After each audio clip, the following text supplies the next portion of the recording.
Revelations is the last book as part of the New Testament.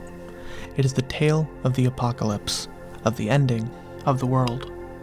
In its telling, the second coming of Jesus Christ, known as the Lion of Judah, is destined to break 7 godly seals to bring forth the wrath of God upon the earth.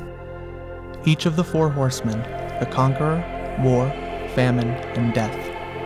The souls of the martyrs cry out for vindication, a great earthquake that rocks the ground, and finally, the wrath of God poured upon the earth.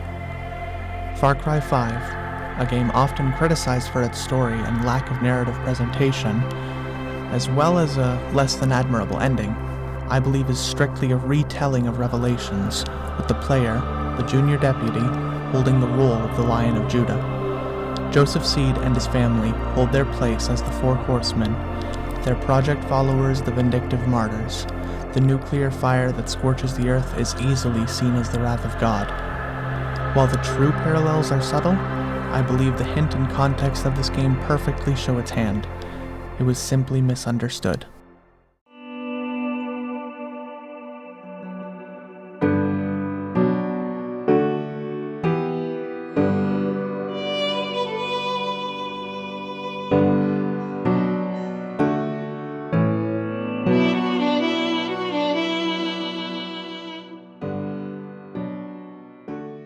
2017 was a massive year for video games, and especially for open-world titles.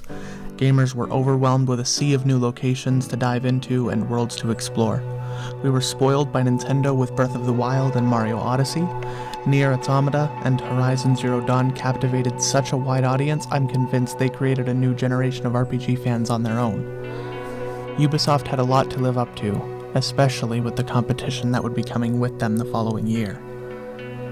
But all of these worlds were based in fantasy.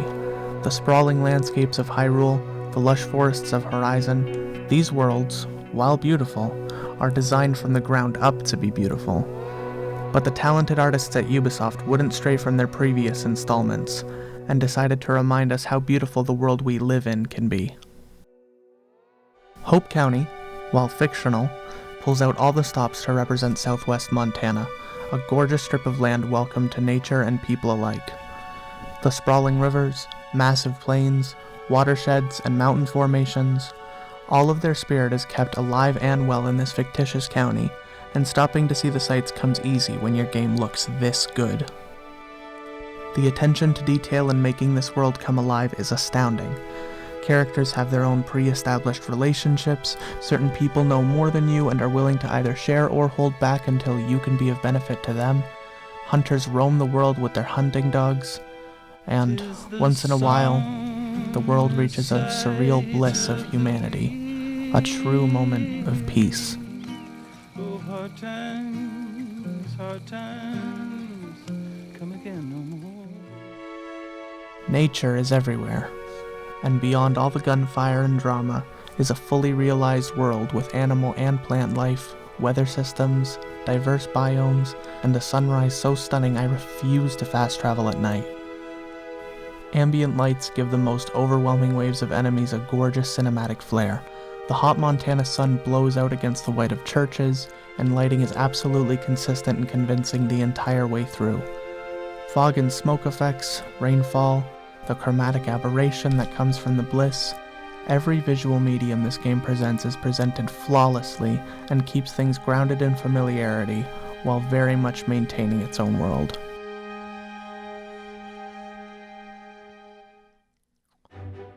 Gameplay in general is concise and well-crafted. Movement is incredibly responsive. Sprint sliding has always been a fun mechanic. Guns feel punchy, even if the balance between them is sort of lacking. Buying the DLC for the game unlocks a few overpowered weapons from the start, and why on earth would I choose anything except the ARC and MVP 50, which can carry you all the way through the endgame? I used other weapons occasionally to give myself variety, but it was definitely not encouraged. However, the feeling of that ARC and 50 caliber rifle are unmatched. Shots at medium to longer ranges take actual accuracy, at least when playing with a mouse and keyboard, and at higher difficulties, taking an outpost requires tactical planning if you're hoping not to be overwhelmed. Parachuting and wing gliding have been improving since Far Cry 3, and it's an absolute blast zipping between trees or gently lowering yourself in the middle of an encampment. Driving can be somewhat of a mixed bag, with some cars being able to masterfully handle every input you give, while others slide around and randomly veer off course, determined to bring your demise. The auto drive function, a feature where you press a key and your vehicle will automatically follow the road you're on, makes a return from previous installments, but it has a hard time with tight corners, and trying to aim while driving is a nightmare where emptying your magazine is far more effective than lining up a proper shot. This makes things like prisoner vans, lootable trucks, and convoys a mess to deal with. You have to fight with the road tracking that doesn't work half the time just to turn around, to end up fighting more with the auto drive function not running you into some reckless driver on the wrong side of the road while being shot at, usually by more than one enemy vehicle at once. All of that tops with a weird driving perspective that actually prevented a friend of mine from being able to drive effectively. For a game that makes driving its most valuable travel method, it's unfortunate to see a lack of balance between hand-holding for gunplay and reasonable control. And don't get me started on the Clutch Nixon missions, Far Cry's Evel Knievel-inspired stunt series featuring almost exclusively their vehicles. That isn't to say it's all bad, though. Helicopters are reminiscent of the gyrocopter in Far Cry 3, and while light as a feather, feels snappy and it fits in with the fast-paced arcadey shooter movements. Planes feel great to control, even when using a keyboard, which is really nice to see from Ubisoft's first attempt at planes in the series. One very big shortcoming of this gameplay, however, is the lack of a strong positive feedback loop. Most good games keep things exciting by constantly providing the player with scaled reward that maintains a general pace.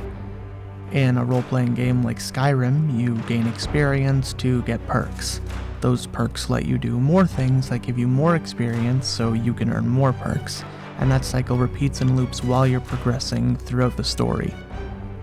Far Cry 5 has a few worthwhile upgrades like lockpicking and your wingsuit, but most perks don't give you better access throughout the world. They don't incentivize you to do more.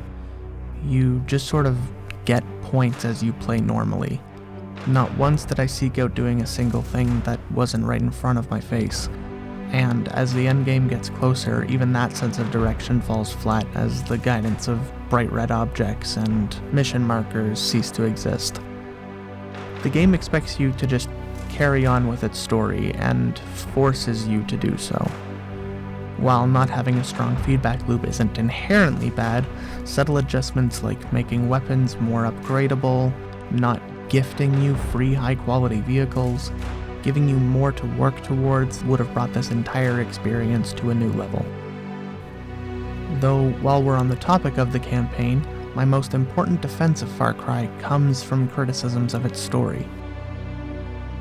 I believe that the actual story was hidden from the player, left behind context clues, but not presented quite obviously enough to make a first playthrough justify the nuclear ending that caused so much controversy.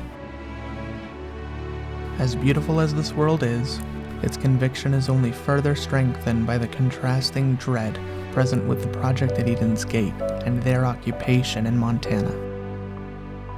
The beauty of the Southwest has to be appreciated in small doses, as the PEG, or Peggies, lurk around every road, every gas station, every corner of Hope County. Radio broadcasts begin to despond over threats of nuclear war. The various factions against Eden's Gate are constantly losing people, their leaders are visibly stressed, and the entire county seems to be abandoned by the government and by the police. Distract yourself all you want in the high adrenaline stunts, raging rock music, and the beauty of nature, but this threat is omnipresent, and its leaders show no fear, no remorse, and no signs of quitting. The seed family. The four horsemen. A family of abused children. A family torn apart, only able to eventually be brought together again by Joseph's seed, the conqueror. While he maintains the appearance of a psychopath, he is very indicative of an empath, and he does seem to truly possess supernatural power. His vision, his project, all stem from the voice of God speaking to him as a child, guiding him and giving him visions of the future. He truly was predicting the collapse, and his conviction and absolute certainty, as well as his own natural charisma, is the reason why he was able to attain such a massive following. Years of abuse and foster care separated Joseph from his brothers, and it wasn't until the start of the project that they would be reunited under Joseph's vision. Together, they would sow the seeds of their project, adopt their sister faith, and begin a global legacy that would forever rock the established order and cause what can only be described as civil war. Joseph's siblings handle most of the groundwork throughout Hope County, ensuring order is established, recruitment remains high, and that people are willing to live and die by the cause by any means necessary. All of this is in true faith to their project, and this family fights hard for all members, including the junior deputy, to see what they see and prepare for the collapse.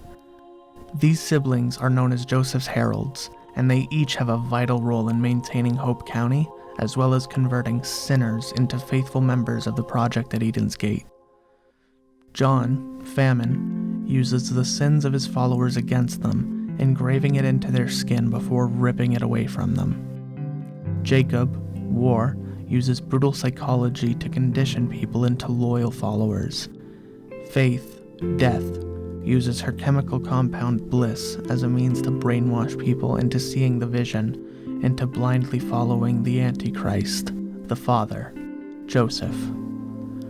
All three siblings have immense faith and absolute trust in Joseph.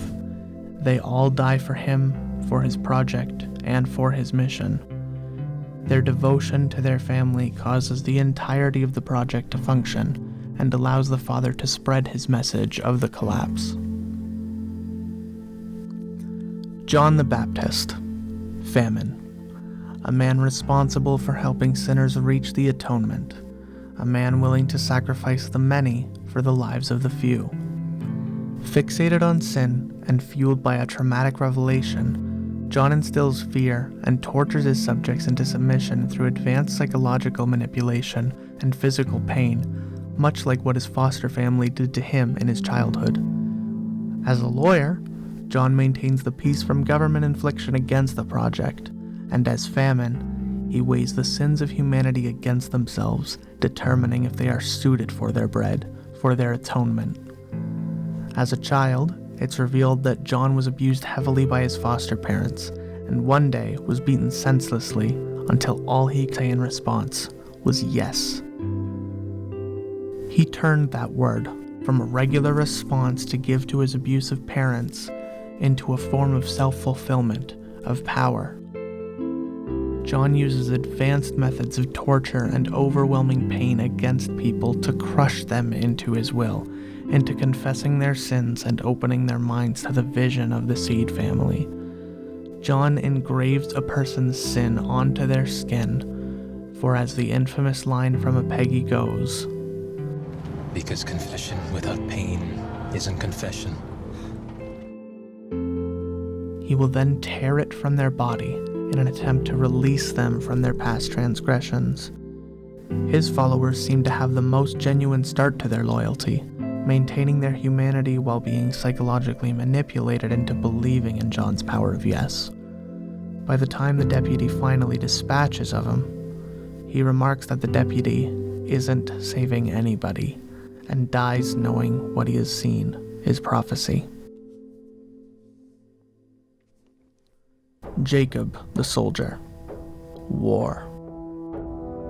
Jacob seems to be the only one using real-world tactics to brainwash the followers of Eden's Gate. While John and Faith use the bliss to help people see the vision, Jacob uses something called classical conditioning. This is a form of psychological manipulation where you turn a certain stimulus, in this case the song Only You, into something that causes a certain behavior. Jacob uses it to manipulate people into culling the herd, sacrificing the weak, destroying the sinners who don't follow Eden's gate. It's almost ironic, as he grew up protecting those weaker than him, and often took leadership roles during his time in the military. But his true traumatic event caused him to cannibalize his military partner while stranded, so that he could stay strong enough to survive. While his methods definitely feel the most horrifying, they were presented in a way I think is absolutely flawless. Both John and Faith have different playbacks for each of the 3 times you're kidnapped by them. Jacob, however, repeats the pattern. You go through the same combat sequence with just a few subtle environment changes to convince you to kill all of the weak soldiers that you see. At the very end, you kill a blank figure, and it's assumed that blank figure is your method of exiting the hallucinative state, because that's where you exit. By your 3rd time around, you are absolutely prepared for the firefight. You know every hallway, every weapon, every enemy placement. You know exactly where your fight will end. And right as you finally go to shoot that blank-faced exit route,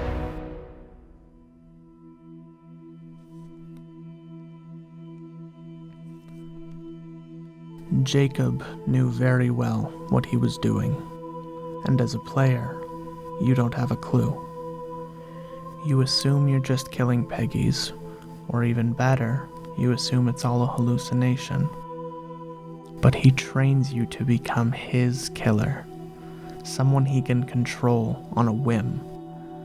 Most games remove control from a player by locking them in cutscenes, but Jacob expertly manipulates the deputy and the player into unknowingly killing a trusted ally. This affliction holds true for the remainder of the deputy's life. While you do successfully kill Jacob and free the Whitetail resistance from his reign, the non-canonical walk away ending shows that this conditioning is with the deputy forever. What's wrong?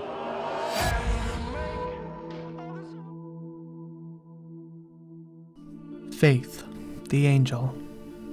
Death.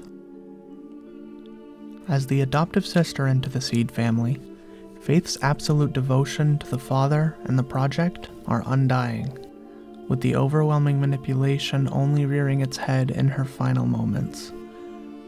A former drug addict brought into recovery through Eden's Gate, Faith uses her own drug creation, the bliss, to brainwash and ensure absolute loyalty from the followers of the Seed family, as well as being able to present herself as an angel to the patrons of Hope County. While divination does seem to hold true in this world, Faith's abilities come from hallucinations caused by bliss and psychological manipulation, rather than actually holding power to fly, transport herself, or otherwise. She acts as a siren, leading people to their doom while keeping them blissfully happy. Her dialogue shows that she was cast out and ostracized by her community for being vulnerable and unable to fight for herself. She mentions previous addictions and has the chemical compound for cocaine tattooed on her arm, and, like her siblings, converted that sin into a method of redemption for sinners. Faith is very convinced that what she does is strictly helping people, and sees no harm in bringing people into an ignorant ecstasy just to protect herself. Even though she does show cruelty, she does by all means qualify as a pacifist, fighting very hard to maintain peace even with the junior deputy as they destroy the cult within Faith's region. It isn't until their final encounter with Faith that she actually fights the player, but it remains within the bliss where Faith feels safest. In her death, Faith finally admits that she was brought in not through belief, but through torture. It's not my fault. None of this was my fault. You think I wanted this? He plied me with drugs. He threatened me. I was 17. I was just a child. A woefully sad story about someone longing so hard for acceptance, she was willing to sacrifice the world to achieve it.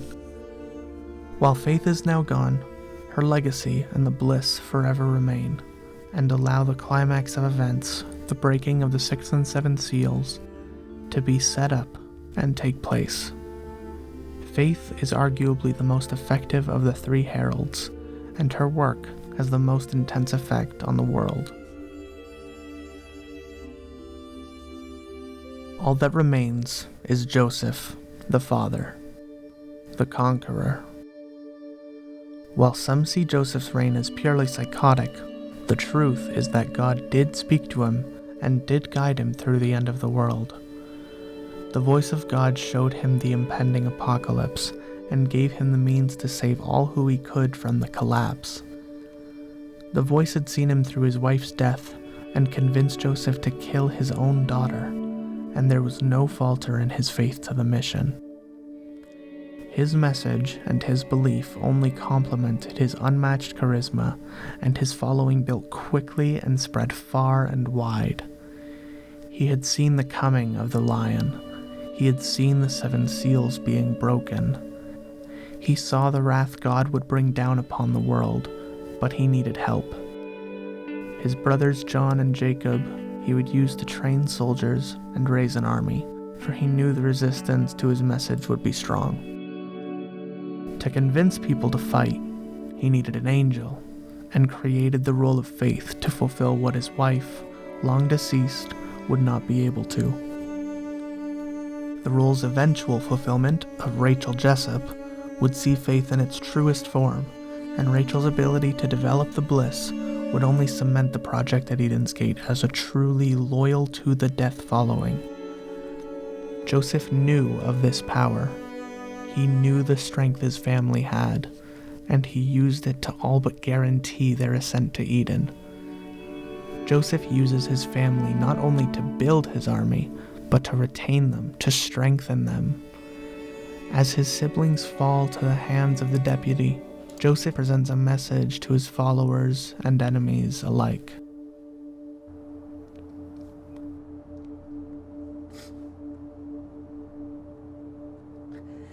Another seal has been opened. My family, my brothers, my sisters, they've been taken from me by a snake in the garden.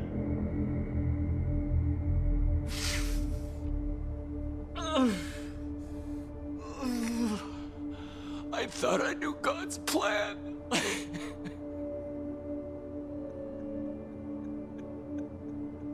But I was wrong. I was blind.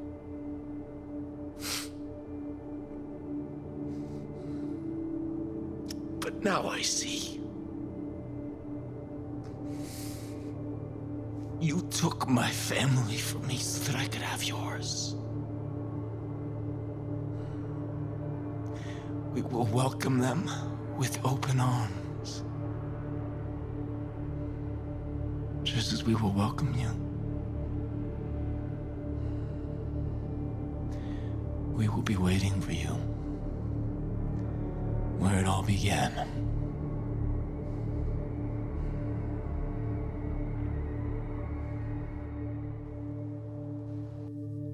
The anger festers within him, and as he watches his family die for a second time, he rives admittance into the scripture this story parallels, and in the end, when you face Joseph with one last choice, he all but confirms the link to that scripture.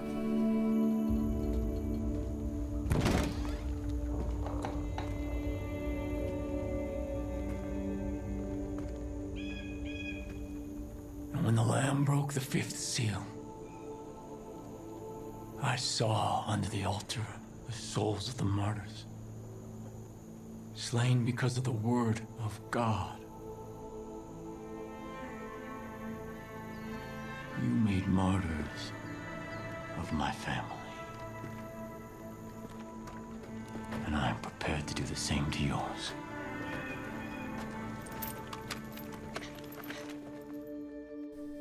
Joseph knew very well that he and his family were destined to martyrdom. He simply started off unsure of whether it was him or the deputy who rode on that white horse. But Joseph was the conqueror, and he would conquer. He paved the way for God's will to come to fruition. He presented the seals for the breaking, and despite all resistance, despite all doubts and hardships, despite it all, he conquered. The sixth seal breaks. Joseph fights you as you resist the chance to swallow your pride, and attacks the deputy and all of their allies. Around the world, nuclear war begins, and the ground rumbles beneath your feet as you bring Joseph down. The deputy and your friends finally make your arrest on the father. The prophecy is finally broken, and there is no way for Joseph to break the final seal. His family is destroyed, and yours is reunited. The father, the Seed family, and the Project at Eden's Gate are all defeated. You've won, and the stage is finally set for the credits to roll.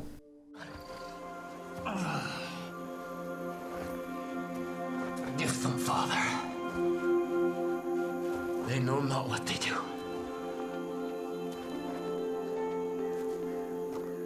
And when the Lamb opened the seventh seal, there was silence in heaven. And the seven angels before God were given seven trumpets. And there were noises, thunderings, lightnings, and an earthquake. Joseph Seed, you're under arrest. And I heard a great voice from the temple say to the angels, "Go your ways, and pour from the vials the wrath of God upon the earth."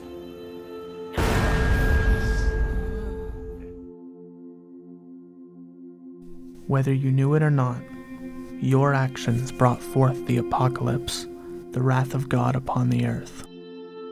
You freed the followers of Jesus' teachings to ascend to heaven, while the sinners burned in the hell that scorched the earth. Joseph knows he was right, and can remain satisfied with his actions. As you try to escape the nuclear hell, your car is destroyed by a tree, killing all but you and Joseph just near Dutch's bunker, where it all began. Joseph was right, and can spend the next 17 years drilling that fact into the deputy.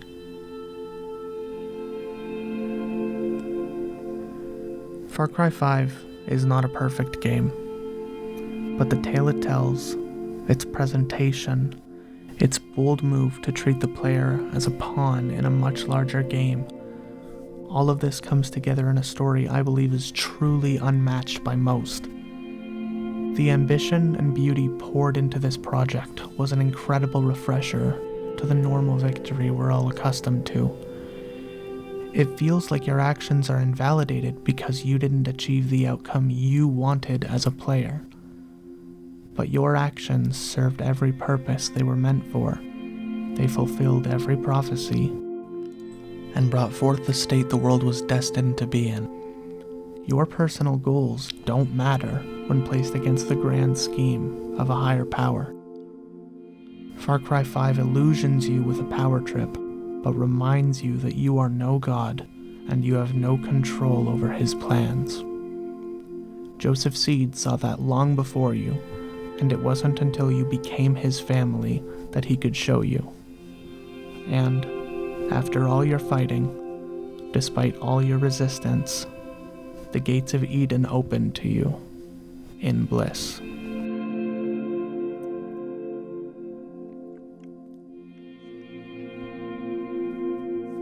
While most of the discoveries I've explained are from my own experience and analysis, an incredible amount of inspiration and affirmation came from this fantastic article by Peter Sallale. I came to the conclusions about the Four Horsemen and the parallels to Revelations, but Peter, without a doubt, supplied a great format and brought even more light to everything I was feeling.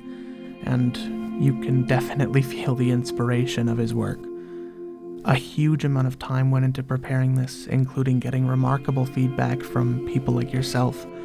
I'm glad I've started working on these videos, and all of this hard work wouldn't be possible without the support from my family, my friends, and supporters like you. Let me know your thoughts.